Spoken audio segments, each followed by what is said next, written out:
सर्वमेतद्विजातं गुरोरङ्घ्रिपत्ने मनश्चेन लग्नं ततः किं ततः किं ततः किं ततः किम्।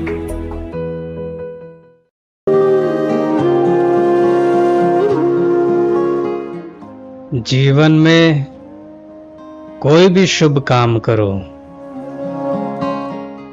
तो उसमें सबसे पहले भगवान गणपति का ध्यान करना। जो बहुत सारे मुहूर्त देखते हो, जो बहुत सारे दिशाएं देखते हो, बहुत सारे नंबर देखते हो, दिन के हिसाब से कलर मैच करते हो, भगवत नाम से सब कुछ सिद्ध होता है।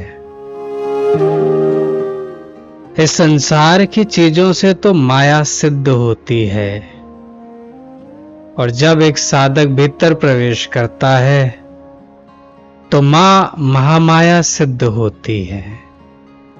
और जब मां महामाया सिद्ध होती हैं तो ये संसार की जो माया है ये स्वतः ही सिद्ध हो जाती है। अब ये चुनना आपको है कि आपको संसार में तरह तरह की माया को सिद्ध करना है और अपने लिए एक और नई परेशानी को पैदा करना है, या फिर एक बारी साधना करके भीतर प्रवेश करना है, मां महामाया के साथ एक होना है, उन्हीं की चेतना में अपनी चेतना को मिला देना है और फिर इस जीवन को सफल करना है। जो कुछ अभी तक आप संसार में प्राप्त करते आए हो, जिसको प्राप्त करने से आपके पहले मन को यह लगता था कि अगर मैंने इसको प्राप्त कर लिया तो मेरा जीवन सफल हो जाएगा, मुझे खुशी प्राप्त होगी, पर सोचना, बचपन से कुछ ना कुछ इच्छाएं आपके मन में आ रही हैं,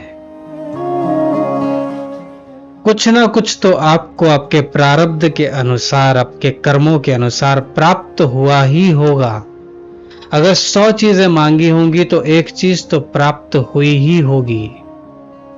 क्या उस एक चीज से आपको परमानेंट खुशी प्राप्त हो गई?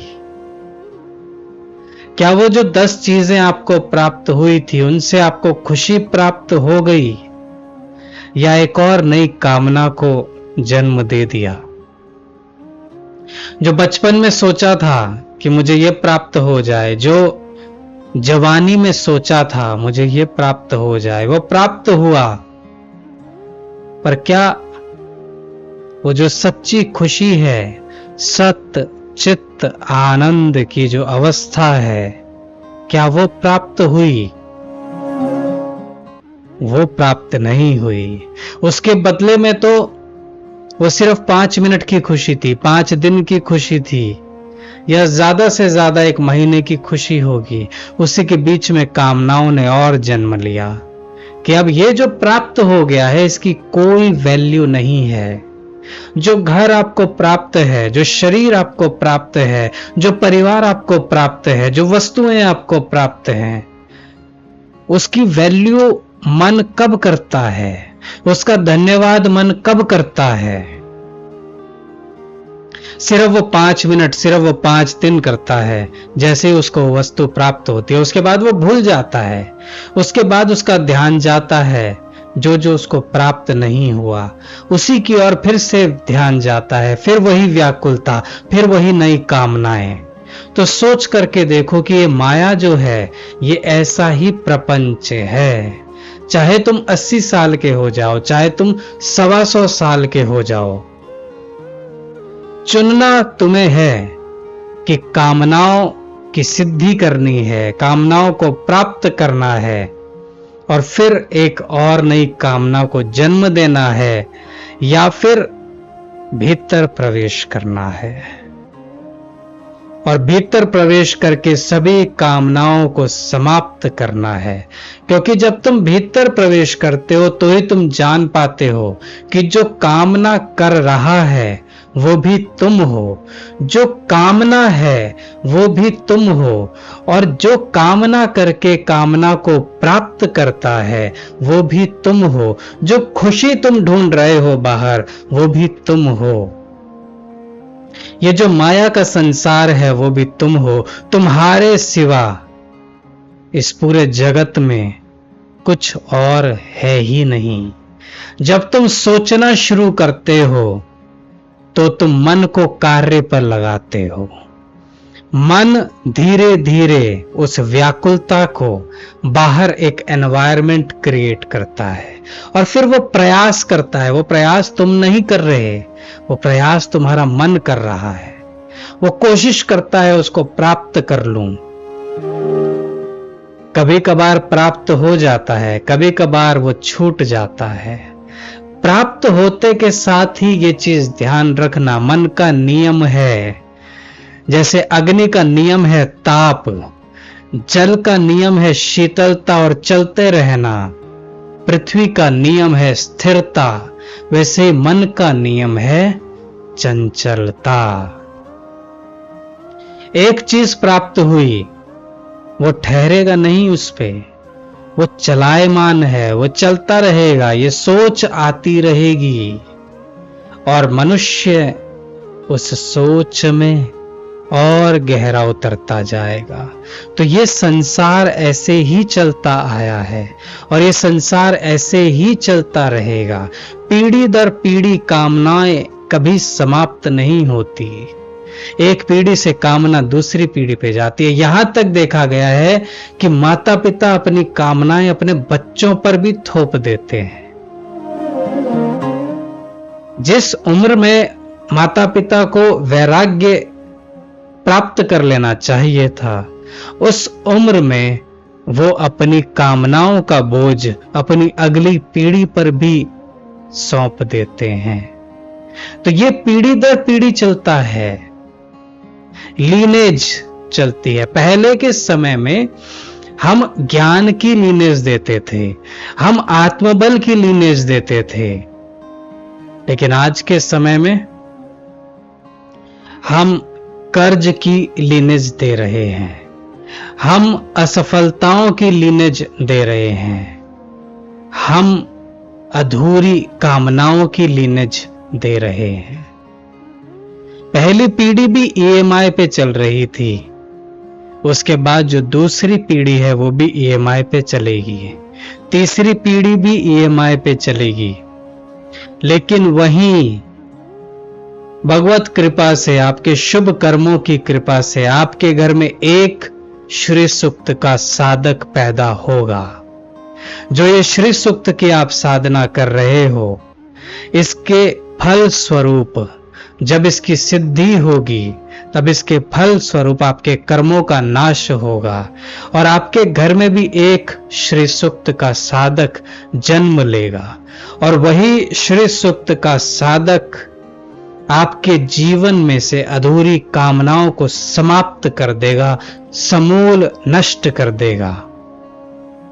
संपन्नता का वृक्ष लगाएगा वो, और वृक्ष ऐसा लगाएगा जिससे सातों पीढ़ियां आपकी पहले जो जा चुकी हैं उनका भला होगा, जो सातों पीढ़ियां आने वाली हैं उनका भला होगा। इसलिए भारतवर्ष की जितनी महिलाएं हैं, क्योंकि ये मां भगवती की साधना है, पुरुष करें तो और अच्छा है, लेकिन जो महिलाएं हैं अगर वो करती हैं तो उनके भीतर मां महालक्ष्मी के सभी गुण जागृत होना शुरू हो जाते हैं। तो इसलिए अगर आपके घर में जो आपकी पत्नी है, जो आपकी मां है, जो आपकी बेटी है या स्त्री रूप में कोई भी है, अगर वो श्री सूक्त की साधना करती हैं तो आपके घर में संपन्नता का स्थायी वास होना शुरू हो जाता है। वो अकेली सक्षम है कि पति बाहर जा रहा है, जो होम मेकर हैं, पति बाहर जा रहा है तो वो जो स्त्री तत्व की जो शक्ति है, जो श्री सूक्त की शक्ति है, वो पति के साथ साथ चलती है। भाई बाहर जा रहा है तो बहन की जो श्री सूक्त की शक्ति उसने साधना करके जागृत करी है, वो भाई के साथ साथ चलती है। एक मां ने जो श्री सूक्त की शक्ति जागृत करी है, वो अपने पुत्र के साथ, अपनी पुत्री के साथ साथ साथ चलती है। इसलिए जितने भी स्त्री तत्व हैं, उन सब से मैं प्रार्थना करता हूं कि हर दिन श्री सूक्त की साधना करना और अपने परिवार को एक ऐसा कवच प्रदान करो। जो संतान उत्पन्न होगी वो श्री सूक्त का साधक ही उत्पन्न करेगी। एक ऐसा कवच बना करके दो कि जो पिछली पीढ़ियों में नहीं हुआ वो इसी पीढ़ी में घटित होगा। आप साधन बनो अपने घर की उन्नति का, आप साधन बनो संपन्नता का, आप साधन बनो ऐश्वर्य का। ये सब कुछ श्री सूक्त की साधना आपको, आपके परिवार को देने में सक्षम है। और यहां पे मैं आपको एक चीज और बताऊंगा कि ये जो मंत्र हैं, जो मनुष्य, जो साधक मंत्रों को अपने इष्ट से अलग समझता है, वो सही साधना नहीं कर रहा। ये मंत्र जो है, ये आपके इष्ट का शरीर है। जैसे हमारा ये शरीर होता है, वैसे ही आपके जो इष्ट हैं, जिनकी आप साधना कर रहे हो, जैसे मां महालक्ष्मी हैं, उनका शरीर जो है वो श्री सूक्त के मंत्रों में है। मां ललितांबिका जो है, उनका शरीर जो है, जो मंत्रात्मक शरीर है, वो ललिता सहस्त्र नाम में है। और अब जब मां ललिता की बात आई है तो बहुत सारे साधक मुझसे पूछते हैं कि श्री सूक्त की साधना के बाद में क्या? तो श्री सूक्त की साधना तो शुरुआत है शाक्त परंपरा की, जिससे कि आप अपने जीवन में कामनाओं की पूर्ति कर सको। उसके बाद तो आपको आध्यात्मिक क्षेत्र में बहुत गहरा उतरना है। श्री सूक्त की साधना के बाद में शुरू होती है 10 महाविद्याएं, कुंडलिनी साधना, संकेत विद्या, ये सब शुरू होता है। 10 महाविद्याओं के बाद में आती है श्री विद्या। ये श्री विद्या है।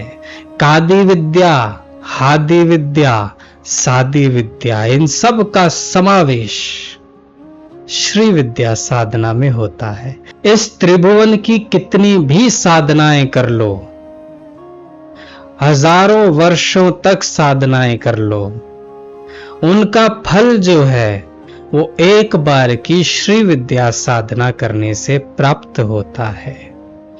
श्री विद्या साधना में बहुत सारे ग्रंथ हैं। ललिता सहस्त्र नाम है, खड्गमाला है, दुर्गा सप्तशती का जो सिद्ध कुंजिका स्तोत्र है वो है, 10 महाविद्याओं के मंत्र हैं, 16 नित्याओं के मंत्र हैं, 64 योगिनियों के मंत्र हैं। और फिर उसके बाद में खड्गमाला है, ललिता सहस्त्र नाम है, अत्यंत गोपनीय से गोपनीय, जिससे कैसी भी भारी नेगेटिविटी हो, तांत्रिक लोग भी जिससे कांपते हों, वो शक्ति है ललिता सहस्त्र नाम में। सहस्त्र कोटि यज्ञ कर लो, सहस्त्र कोटि मंत्र जप कर लो, सहस्त्र कोटि दान कर लो, सहस्त्र कोटि गंगा में स्नान कर लो, सहस्त्र कोटि बार ज्योतिर्लिंगों के चक्कर लगा लो, शक्ति पीठों में जाके साधना कर लो। उन सब का फल जो है मिला करके वो एक बारी ललिता सहस्त्र नाम के पाठ से मिलता है। इसकी साधना सिखाऊंगा मैं आगे चल करके आपको।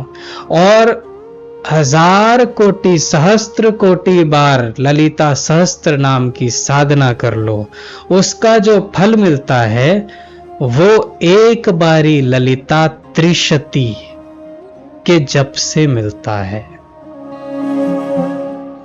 त्रिपुरा रहस्य अष्टावक्र राजा जनक का संवाद,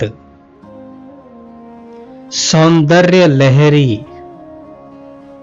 ये ग्रंथ हैं शाक्त परंपरा के, ये ग्रंथ हैं आपके, जो आदि गुरु शंकराचार्य ने स्वयं कामेश्वरी के सानिध्य में लिखी है, मां ललितांबिका के सानिध्य में लिखे हैं। भगवान हयग्रीव अगस्त्य महामुनि का संवाद जब होता है, अगस्त्य महामुनि की धर्मपत्नी मां लोपामुद्रा, ये दोनों श्री विद्या के बहुत ही गहरे साधक रहे हैं, भक्त रहे हैं मां ललितांबिका के। अब ये देखो, श्री सूक्त की साधना हो रही है, श्री सूक्त के मंत्रों का जप हो रहा है, और बात हो रही है ललिता त्रिशती की, बात हो रही है ललिता सहस्त्र नाम की, बात हो रही है खड्गमाला की, बात हो रही है श्री विद्या के मंत्रों की।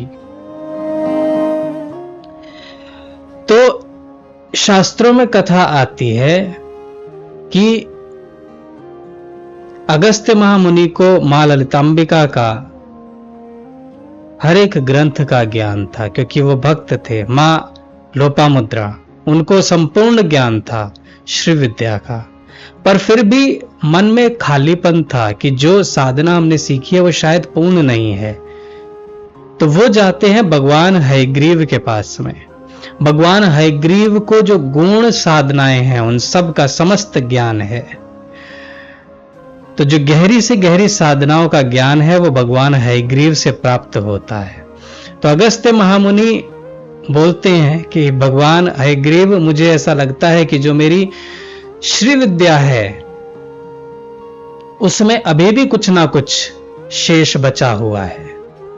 तो भगवान हयग्रीव पहले तो उनको मना करते हैं, पर अगस्त्य महामुनि उनके चरणों को पकड़ के लौट जाते हैं जमीन पे और कहते हैं कि नहीं, मुझे लग रहा है कि कुछ तो शेष रह गया है।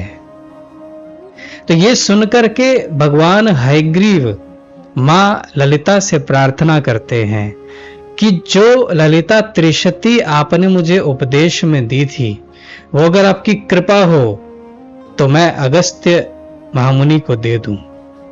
अगस्त्य महामुनि मां ललितांबिका के परम भक्त थे, इसलिए उनकी भक्ति और संकल्प को देखकर मां ललिता स्वयं प्रकट होती हैं, कामेश्वरी स्वयं प्रकट होते हैं और हयग्रीव भगवान से कहते हैं कि ये दोनों मेरे परम भक्त हैं, मां लोपामुद्रा और अगस्त्य महामुनि, तो इनको निसंकोच आप ललिता त्रिशती का ज्ञान दो, उसकी शक्ति दो, उसकी साधना दो।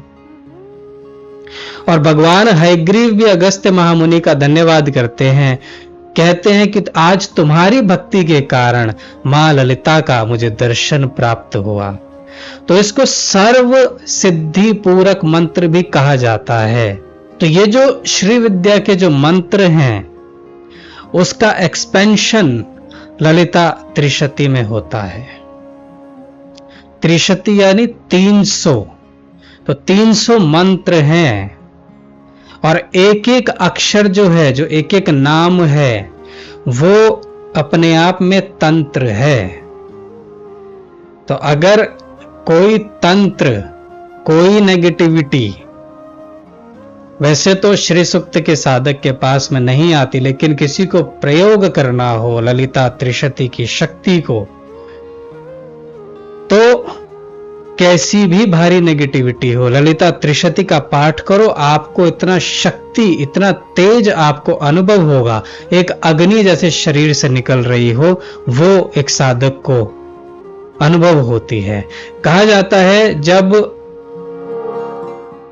आदि शंकराचार्य पर भी किसी ने तंत्र का प्रयोग किया था, तो उसकी मुक्ति के लिए आदि शंकराचार्य ने भी ललिता त्रिशती का प्रयोग किया था। ये इतनी शक्तिशाली विद्या है, ये गुप्त विद्या है, इसलिए जिस को भी शाक्त परंपरा के मार्ग में आगे बढ़ना हो, वो कोशिश करना कि जो श्री सूक्त में लक्ष्मी तंत्र सिखाया जा रहा है, जो श्री सूक्त में जो शक्ति दी जा रही है, ये मां ललितांबिका की ही शक्ति है।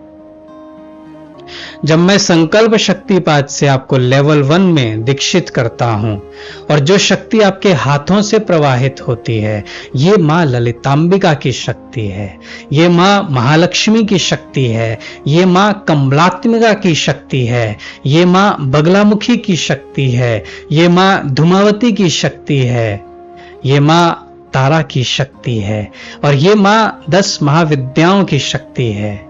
ये भगवान शिव की संजीवनी है, ये भगवान शिव की शांभवी शक्ति है। तो जैसे जैसे आप साधना में आगे बढ़ोगे, यही शक्ति आपके भीतर और गूढ़ होती जाएगी और रहस्य आपको प्राप्त होते जाएंगे और ये शक्ति और ज्यादा जागृत होती जाएगी। चाहे आप दिन का 10 रुपया कमाओ, चाहे आप दिन का 100 रुपया कमाओ, चाहे आप दिन का 1000 रुपया कमाओ, चाहे आप दिन का 1,00,000 रुपया कमाओ, करोड़ों रुपया कमाओ एक दिन में, लेकिन उसका 1% हिस्सा, एक भी छोड़ो, 0.1% कुछ भी ना हो पाए, तो जो आपके संकल्प से, जो आपकी इच्छा से हो पाए, वो हर दिन, हर महीने, हर सप्ताह अच्छे कामों में लगाना। संकल्प करना कि आपके पास में 100 रुपए आए हैं, 10 रुपए ना लगा पाओ, 100 में से 1 रुपया तो लगाओ, अच्छे कामों में लगाओ। मनुष्य को भोजन ना करवा पाओ तो चींटियों को भोजन करवाओ, गाय की सेवा करो। जो आपके घर के आसपास में जो पशु हैं, वो भोजन इकट्ठा नहीं कर सकते, वो आपके ही आश्रय रहते हैं, इसलिए उनका देखभाल करो। और जब आप उनकी देखभाल करते हो, जब आप उनको भोजन देते हो, जब आप उनकी सेवा करते हो, तो वो ब्लेसिंग्स जो हैं वो मनुष्य की भी वैसी ही हैं जैसी एक जानवर की है, जैसे एक पशु की है, एक पक्षी की है। कुछ भी ना कर पाओ तो पक्षियों को पानी पिलाओ। आपके जीवन में दोष समाप्त हो जाएंगे, आपके जीवन से कर्मों का बोझ कम हो जाएगा और जो सगुण कर्म हैं वो जागृत होना शुरू हो जाएंगे। तो हर दिन सेवा करना, गाय को रोटी खिलाओ, कुत्ते को रोटी खिलाओ, पक्षियों के लिए पानी भर के रखो। और इसमें लॉजिक नहीं लगाना कि ऐसा करना सही है, वैसा करना सही है, नहीं। सेवा में लॉजिक नहीं लगाते, सेवा में तो समर्पण लगाते हैं, सेवा में भक्ति लगाते हैं। तो अपना समर्पण लगाना, अपनी भक्ति लगाना, और थोड़ी सी जिन जिन को श्री सूक्त की शक्ति मिली है, वो भोजन कराते हुए गाय को श्री सूक्त की शक्ति भी दे देना। पूरी ब्लेसिंग्स मिलती हैं आपको, क्योंकि जानवरों का, पशु पक्षियों का अनाहत चक्र मनुष्य के मुकाबले ज्यादा खुला हुआ होता है। तो अगर मनुष्य का कोई भला करता है तो मनुष्य थोड़ी सी ब्लेसिंग देता है, वहीं पशु पक्षी का अगर कोई भला करता है, वो पूरा अनाहत चक्र उनका खुला हुआ होता है, वो एकदम आपको ब्लेसिंग्स लगती हैं, एकदम डिवाइन एनर्जी आपको फील होगी। तो इसलिए मनुष्य के लिए भोजन करवा पाओ बहुत अच्छा है, नहीं करवा पाओ तो पशु पक्षियों के लिए करवाओ। आपका धन चलना चाहिए। अब श्री सूक्त की साधना का ज्ञान हो रहा है तो धन को चलाना, धन को रोक के नहीं रखना। कहीं भी जा रहे हो, मंदिर जा रहे हो, कुछ भी कर रहे हो, फ्री में कुछ नहीं लेना। फ्री में लोगे तो कर्म बढ़ते हैं, इसलिए फ्री में कभी कुछ नहीं लेना। अगर भंडारा खाने भी जा रहे हो कहीं पे, तो उसमें भी 100 रुपए 200 रुपए जितने का आपने भोजन खाया है वो चढ़ा दो, कर्म से मुक्ति मिल जाएगी। तो इसलिए फ्री में भंडारे नहीं, फ्री में भोजन नहीं, फ्री में कोई वस्तु नहीं लेना। जो मिल रहा है उसका प्राइस जरूर पे करना। और दूसरा, कर्ज लेने से बचना। कैसी भी परिस्थिति हो, कर्ज से बचना। कर्ज से बड़ा दुख इस संसार में नहीं है। कर्ज एक बारी ले लिया तो ये पीढ़ी दर पीढ़ी चलता है। ऐसा कोई भी कर्म नहीं ले करके आना अपने भीतर जो आपके डीएनए में, आपकी कॉन्शियसनेस में चला जाए। कर्ज का जो कर्म है ये भारी कर्म होता है, ये आपके डीएनए में स्टोर होता है, ये आपकी सुषुम्ना में स्टोर होता है और ये पीढ़ी दर पीढ़ी चलता है, फिर इससे पीढ़ियां निकल नहीं पाती। इसलिए कोशिश करना कि जो पहले का कर्ज चला आ रहा है उसको जल्दी से जल्दी समूल नष्ट करो और नया कर्ज नहीं लेना। कर्ज नहीं होगा तो अगली पीढ़ियों में संभावना है कि वो संपन्न हो पाए, ऐश्वर्यवान हो पाए, लेकिन कर्ज ले लिया तो वो संभावनाएं कम हो जाती हैं। इसलिए कर्ज मैं किसी भी श्री सूक्त के साधक को नहीं बोलता लेने के लिए। एक चीज से ले सकते हो, बैंकों से ले सकते हो, क्योंकि बैंक की इंटेंशन जो है वो सिर्फ कर्ज देने की है। वो चाहता है कि आप कर्ज लो, लेकिन उतना ही लेना जितना आप उसको रीपे कर पाओ टाइमली। और कोशिश करना कि 5 साल का अगर है तो 4 साल में उसको कवर करो, ज्यादा से ज्यादा ईएमआई देने की कोशिश करना। अगर साल में 12 है तो कोशिश करो 13 या 14 ईएमआई एक साल में देने की कोशिश करो। 5 साल का जो लोन है वो बहुत जल्दी कम हो जाएगा। ये अब मैं आपको फाइनेंस की टेक्निक भी सिखा रहा हूं, कहीं गूगल करके सर्च करके देख लेना, वो यही आपको राय देंगे कि अगर एक साल में 12 ईएमआई देते हो तो 5 साल में खत्म होगा और उसका इंटरेस्ट उतना ही लगेगा। और अगर आप उसी को 12 की जगह 13 ईएमआई कर देते हो तो बहुत जल्दी लोन आपका खत्म होता है। तो लोन ले रहे हो तो ईएमआई जल्दी से जल्दी कोशिश करो, कर्ज कम से कम होना चाहिए, लेकिन किसी मनुष्य से, रिश्तेदारों से, कहीं और से कर्ज नहीं लेना। लेना हो तो सिर्फ बैंक से लेना, उतना ही लेना जितना रीपे कर पाओ और जल्दी से जल्दी ईएमआई को पे करने की कोशिश करना। तो दान करना हर दिन नहीं कर पाओ तो सैटरडे संडे में से टाइम निकाल के करना, वो भी ना कर पाओ तो महीने में एक बारी जरूर करना। अपनी कमाई का 10% हिस्सा, 1% हिस्सा, जितना हो सके उतना जरूर करना और इसको नियमित रखो। ऐसा नहीं 2 महीना 3 महीना किया और सोचा कि फायदा नहीं हो रहा छोड़ दिया, नहीं, कम से कम साल भर करके देखो। ये एक श्री सूक्त के साधक की वाणी है। अगर तुमने साल भर दान का नियम चला लिया तो कैसी भी परिस्थिति हो, कैसे भी भारी कर्म हो और कर्ज नहीं लिया तो भाग्य बदलता है, मां महालक्ष्मी की कृपा जागृत होती है। तो अब हम साधना शुरू करते हैं, श्री सूक्त की प्रारंभिक साधना।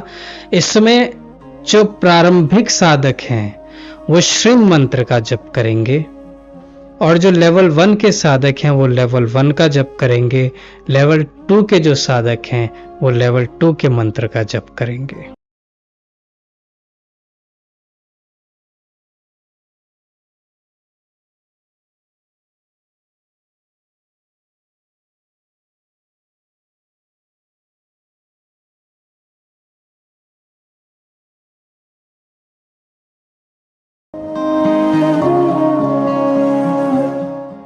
देखो, दिन भर में जब भी समय मिल जाए, समय मिले तो 15 मिनट श्री सूक्त के मंत्रों का जप करो। 5 मिनट का समय मिले सिर्फ 5 मिनट प्राणायाम कर लो। 2-3 मिनट का समय मिले ये नासिका के अग्र भाग पर ध्यान करो और अपनी भावनाओं को शुद्ध रखो, अपनी इंटेंशंस को शुद्ध रखो। तो उससे आपकी जो भक्ति है वो धीरे धीरे सिद्ध होती चली जाएगी। और एक मन में संकल्प करो कि मां महालक्ष्मी सदैव आपके साथ हैं। मां महालक्ष्मी की सारी शक्तियां सदैव आपके साथ हैं। वो कुछ भी आपका अमंगल नहीं होने देंगी। जो जीवन में प्राप्त हो रहा है बहुत अच्छा है, जो जीवन में प्राप्त नहीं हो रहा है वो ये मान करके चलो कि आपके भले के लिए है। जो परेशानियां जीवन में अभी आ रही हैं, जैसे जैसे आप श्री सूक्त की साधना करोगे ये समाप्त होनी शुरू हो जाएंगी। तो नियमित रहना साधना में, ये नहीं कि 1 हफ्ता करी 2 हफ्ता नहीं करी, 3 हफ्ता करी, फिर छोड़ दी, फिर महीने भर करी, फिर छोड़ दी। नहीं, नियम बनाओ। दिन भर में नियम बनाओ, और महीने का नियम नहीं बनाना, साल का नियम नहीं बनाना, आज का नियम बनाना। जैसे ही सुबह उठते हो, बस आज का, उस दिन का नियम बनाना कि तुम्हें आज साधना करनी है। अगर तुमने हर दिन साधना कर ली तो तुम हफ्ते भी साधना कर लोगे, महीना भी निकल जाएगा, साल भी निकल जाएगा। बैठ के नहीं हो सकती तो कुर्सी का सहारा लो, लेकिन साधना करो। मां भगवती की शक्तियां आपकी ऑरा में आनी शुरू हो जाएंगी। मां भगवती की शक्तियां आपके भीतर जागृत होना शुरू हो जाएंगी। और जैसा मैंने पहले बताया कि श्री सूक्त की साधना तो शुरुआत है, अभी तो आपको शाक्त परंपरा की बहुत गूढ़ साधनाएं करनी है, बहुत रहस्यमयी साधनाएं करनी है। तो उन सब की तैयारी के लिए सबसे पहले श्री सूक्त साधना। तो इसी मंगल कामना के साथ में एक श्री सूक्त साधक अपने सभी साधकों के लिए मां भगवती से प्रार्थना करता है कि उनकी कृपा, उनकी शक्ति, ऐश्वर्य, संपन्नता आप पर, आपके परिवार पर हमेशा बने रहे। श्रीमात्रे नमः। Divine blessings. शरीरं सुरूपं यथा वा कलत्रं यशश्चारुचित्रं धनं मेरुतुल्यं गुरोरङ्घ्रिपद्मे मनश्चैन लग्नं ततः किं ततः किं ततः किं ततः किम्।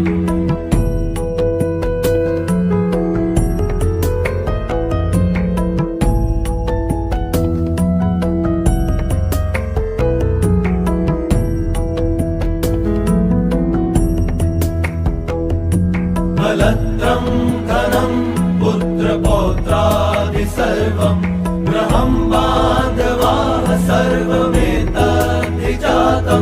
गुरोरङ्घ्रिपद्मे मनश्चैन लग्नं ततः किं ततः किं ततः किं ततः किम्।